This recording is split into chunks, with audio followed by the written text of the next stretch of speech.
السلام عليكم ورحمة الله وبركاته. ازيكم يا حبايبي؟ عاملين ايه؟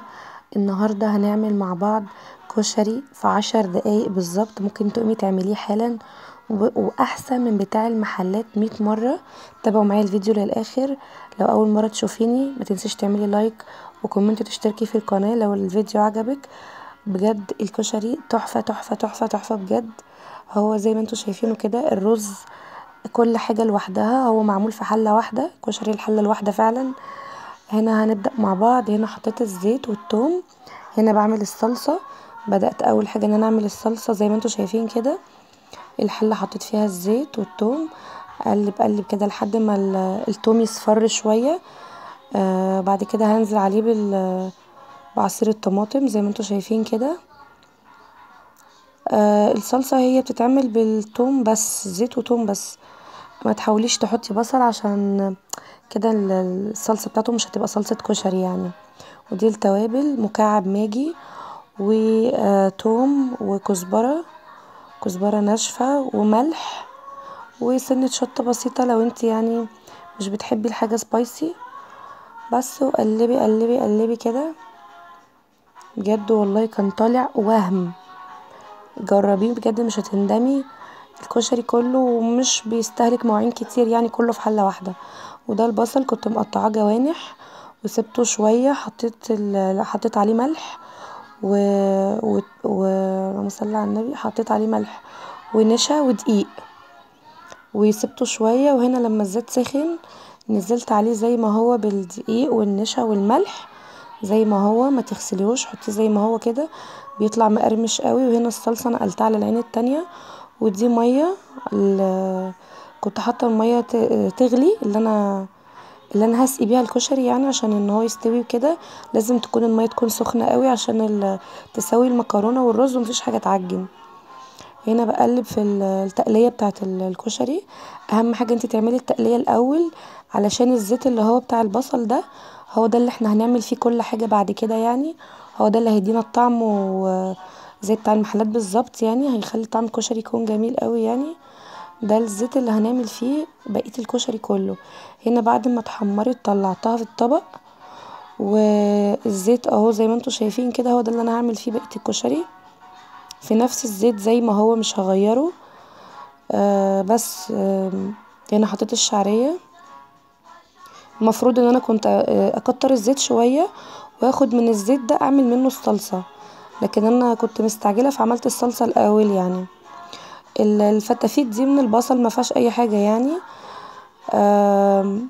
بعد ما الكشري يستوي يعني هي هتبقى زيها زي العدس يعني، ما فيش حاجة، مش هتبقى باينة خالص ولا هتأثر على الكشري في اي حاجة يعني. انا بجد عشان انا كنت مستعجلة ما قدرتش ان انا انضف الزيت كله كويس يعني. هنا الشعرية اتحمرت كنت بوريها لكم يعني.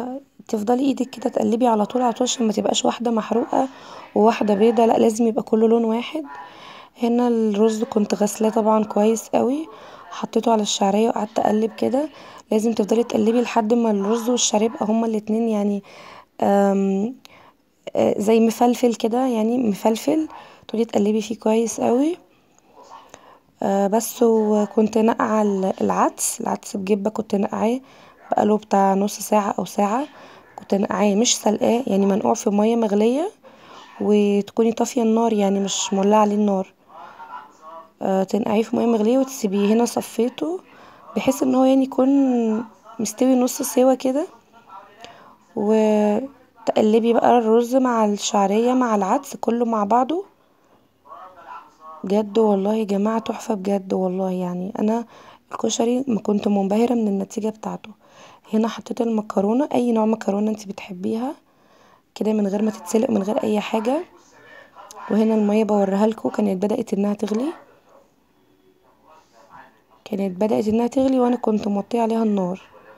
هنا بحط شوية شوية عشان المية ما تكترش مني، وهقلبه كويس واشوف مستوى المية اللي انا حباه. ما تحاوليش انت تكتري المية برضو يعني، تكون يا دوبك كده تكون مغطياه بحاجة بسيطة، ما تكونش مغطياه بكتير يعني. هنا هحط توابل تاني: ماجي وملح وكمون.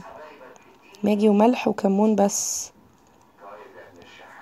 حطيت المكرونه اللي هي الصغيره دي وقلبتها مع الرز والشعريه والعدس. هنا هنزل بالسباكيتي. في ناس بتحب تعملها سباكيتي ومكرونه قلم، في ناس بتحب تعملها سباكيتي ومكرونه اللي هي التانية المقصوصه دي، فزي ما تحبي اي نوع مكرونه انت بتحبيه. هنا فردت السباكيتي على الوش وهسيبها وهغطي عليها. اول ما يبتدي ان هو يغلي هوطي النار. وطيت النار عليه وسبته شويه. هنا بعد ما اتشرب كنت بقلبه وبوريهولكوا. كانت السباكيتي طبعا استوت وكله استوى، يعني هو الشكل ذات نفسه باين، يعني بيتكلم عن نفسه. ما شاء الله كان كله مفلفل، مفيش اي حاجه فيه معجنه خالص. هنا بعد ما حطيته طبعا في الطبق دي النتيجه. بجد يا جماعه تحفه والله بجد يعني. لو عجبك الفيديو اعملي لايك واشتركي في القناه عشان يوصلك مني كل جديد، وما تنسوش تقولولي بتشوفوني منين. ولو جربتوا الطريقه وعجبتكم ياريت تكتبولي في الكومنتات، ترجعولي تاني وتكتبولي في الكومنتات ان انتوا عملتوا الكشري وان عجبكم طعمه. بجد احسن من المحلات 100 مره. هتبطلوا تاكلوا كشري المحلات خالص. وبجد انا مهما اتكلم يعني هو الطبق اهو يعني بيتكلم عن نفسه. الرز والمكرونه والعدس وكل حاجه زي ما انتوا شايفينها. والسلام عليكم ورحمه الله وبركاته.